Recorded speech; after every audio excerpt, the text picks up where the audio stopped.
Hello and welcome to the Frontier Studios here in Cambridge. I am Zach, one of the product managers on F1 Manager 2023. So what that basically means is that I work with the publishing team and the development team here at Frontier to make sure that the game goes to market and that we get to show it off to you all. We're enormously proud to be working with F1 in schools again this year, and with that in mind, I've been able to chat to some of my colleagues about how they got into the industry and give you some advice. Hi, I'm Bruce and I'm a community manager at Frontier Developments. I'm Jess and I'm a senior pipeline artist on Formula One Manager. My name's Yaz and I am part of the talent team here at Frontier. Hi, I'm Rob. I'm a senior gameplay programmer here at Frontier. I handle the social media, sometimes I help out and appear on live streams, and a lot of it is replying to players, answering questions, moving their feedback along to the development team, that kind of thing. Pipeline is a bit of a unknown for a lot of people. It's a role that kind of sits a little bit between tech and art. A nice phrase that's sometimes used is aware of many hats. There'll be sort of multiple artists across the project that are working in sort of different areas. So you've got the actual environment team that would be responsible for the tracks and the sort of all the buildings and elements within the tracks. Then you've got the vehicle artists who are obviously creating the cars, character artists who are creating the characters, and then obviously all that comes together in the end for the final game. My main role is in racing simulations, which covers a broad aspect of everything you see on the race weekend, whether it be the F1 rules being applied correctly, or the racing AI, whether it be the cars moving across the track, or the actual strategies that the cars are performing and the teams are performing, as well as the way the players interact with the game, and even to the really fine details of tyre simulation, tyre temperature, tyre wear, for example. Frontier has a lot of kind of highly specialized programming teams. So we have, for example, the audio team that will focus on not only making kind of the realistic sounding engines and authentic kind of race day experience, they'll also handle the dialogue systems to create the team radio experience. We also have the UI team that have to make sure the game is kind of accessible and intuitive across various platforms and control schemes, controllers, and we've got Steam Decks and all sorts of various challenges that they have to handle. Then we've got things like the animation team and VFX who have to then create these lifelike, believable, huge racetracks, things like Vegas across entire cities, need to look the part, look impressive, and also run on all these different pieces of hardware, which is where also places, teams such as the engine team come in, where they will optimize for each specific console, each specific kind of variant of graphics card, and make sure that every player gets the best experience across every platform. And then finally there's the gameplay team, which is almost the glue that takes all of these differing requirements across both the design team as well as all the different technical teams to create the game itself.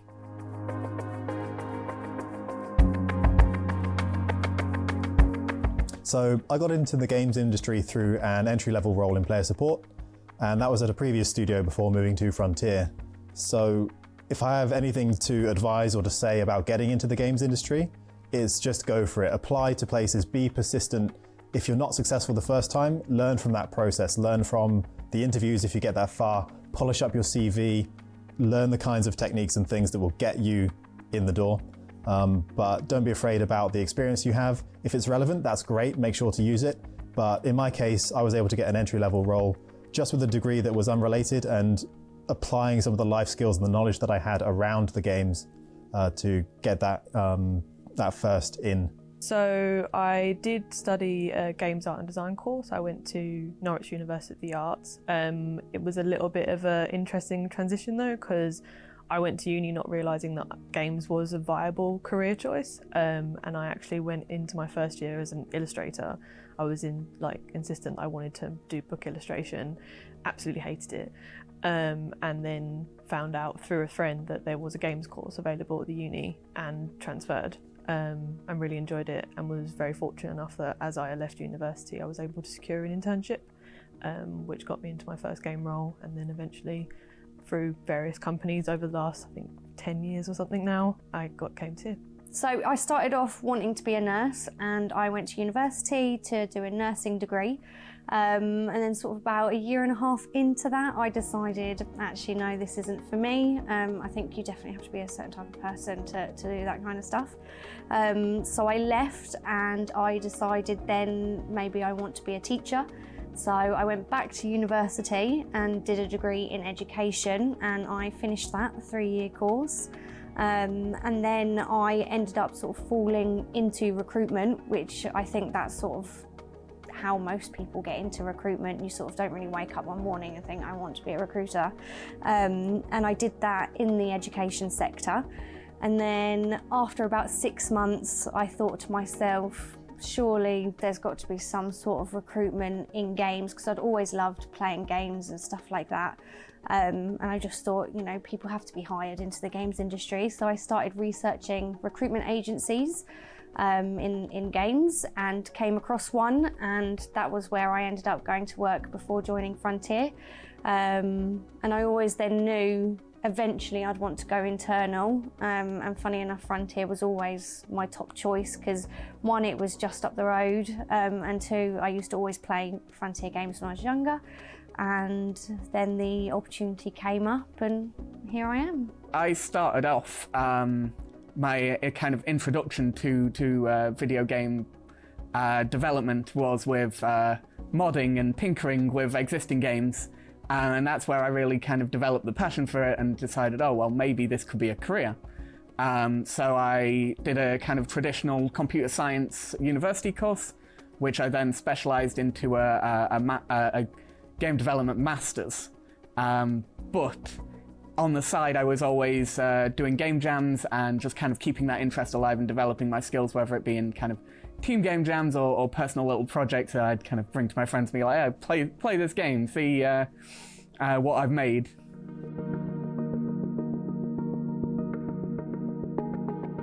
Having kind of these side projects and working on game jams is a really great way to kind of learn. Often in university you'll be given kind of examples of this is the way things should be done, and without the kind of context of, well, I'm going to go away and make something, it's very difficult to sometimes understand why these things should be done this way. That's what I love about game jams, is it kind of pushes you to make this completed thing, and then you really understand the process of every kind of aspect that goes into making a full game, which often can be missed in traditional courses where you're just like, make this one feature and that's the module. Whereas if you're doing a game jam, you see everything that goes into making a small project, and it really makes you understand where your niche might be in an industry environment.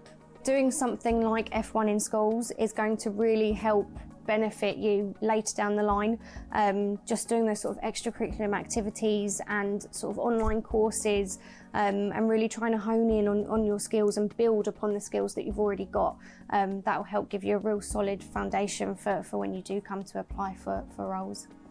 There's also being active and making sure that you're gaining as much experience in your field as possible. So you can do things like moderate Discords, moderate Twitch chats, live stream for yourself as well. Anything like that where you're getting active in the communities you want to be a part of professionally is going to bode really well for you and reflect well for you when you're trying to apply for marketing jobs as well.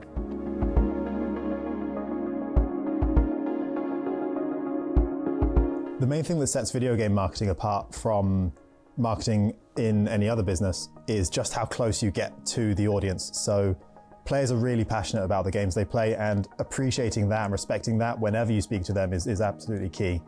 So that really means understanding their feedback and suggestions as closely and sincerely as possible, so that you can take that and shape it into feedback that then moves on to the development team, and really acting as the bridge between those two entities. I don't think you get that kind of closeness with most other areas of marketing, say advertising or whatever it is for other industries. But here, you're in Discord servers, you're on social media, and you're applying to people sometimes on an individual basis. And like I say, that level of closeness is really, really beneficial in making sure you can reflect in your game exactly what the people want. Game development has a lot of things in common with more traditional software development. For example, there's a lot of software methodologies that just apply to game development. But there are also times when game development and game programming can almost be contradictory towards a lot of the traditional software development rules. For example, a lot of software development is focused on containerizing and keeping each feature separate, whereas for a video game, for an enjoyable experience, often, especially in a management view, you'll want a management game, you'll want all of the features to be intertwined and kind of closely linked. So it's a different challenge in that department. And then also there's this kind of additional factor when you're creating game software where you can't just tick a box and say this feature works. You have to look at going, is this feature fun? And that's not something that you can just quantify as you might in a traditional software. You have to keep working on it and going, okay, this fulfills all the requirements, but is it fun? How do we kind of change it and iterate over it to create the best experience for the player possible? I think it really depends on what you end up finding is the thing that you really enjoy. So when I did illustration as a course, for a lot of people, they might think, oh, to work in games, I've got to be a concept artist, or I've got to be able to draw really well. I'm not actually the best drawer in the world. Like I can pick up a pen or a pencil and sit down and draw something, but it wasn't actually until I delved into the world of sort of 3D art that I realized that I actually really enjoyed it. So I just spent my summer before I started the course playing around in softwares, which are really accessible now in sort of the sort of time that we're in, softwares like Blender and things that are completely free. And it was kind of when I discovered that I really love 3D that it then kind of broadened the horizon of all the things that are within the art bracket. I think people get very focused on oh, if I want to do games, I have to be the most amazing drawer and therefore I have to be a concept artist, or I have to be able to rig and make characters and do those sort of things, or be able to draw people. But in certain companies, the roles really kind of scale down in terms of it's not just necessarily I've got to be the jack of all trades. You can be a lighting artist, a render artist, a material artist even. There's softwares out there now that we just build our materials in. So if you've got sort of an eye for I can make a really good brick, then that in certain companies is an entire role. So obviously if you're thinking I want to go into a games company, there is a much larger amount of opportunities and possibilities than is probably apparent from the start.